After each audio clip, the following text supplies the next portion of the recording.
আবারও চলে এলাম একটা মাছের রেসিপি নিয়ে। আজকে রান্না করব কাতলা মাছের লাল ঝাল। তার জন্য এখানে 4 পিস কাতলা মাছ নিয়ে নিয়েছি। খুব ভালো করে পরিষ্কার করে ধুয়ে নুন আর হলুদ মাখিয়ে রেডি করে নিয়েছি। এবার কড়াইয়ের তেল গরম করে একে একে মাছগুলো ভেজে নিচ্ছি। আর মশলাটা এদিকে আমি করে নেব। এখানে শুকনো লঙ্কাটা বাটা হয়ে গেছে, দেখো। এবার মাছগুলো ভেজে তুলে নেব। এইভাবে সব মাছগুলো ভেজে তুলে নিচ্ছি। আর লঙ্কা বাটা হয়ে গেছে। এবার আমি বড় পেঁয়াজের হাফ পেঁয়াজটা বেটে নেব আর হাফ পেঁয়াজ এখানে তেলের মধ্যে দিয়ে দিয়েছি।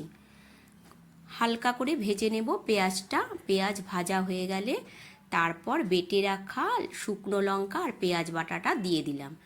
দিয়ে পরিমাণ মতো একটু নুন আর হলুদ দিয়ে দিচ্ছি। দিয়ে খুব ভালো করে মশলা কষিয়ে নিতে হবে।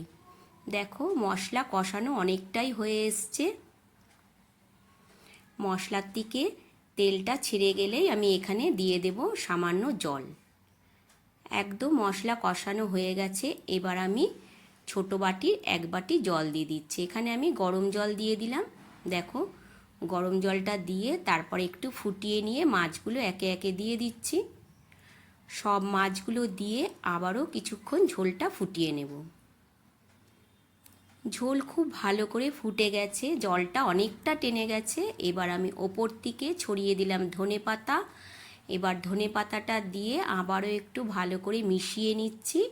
তাহলেই দেখো আজকে রান্না একদম রেডি হয়ে গেল কাতলা মাছের লাল ঝাল।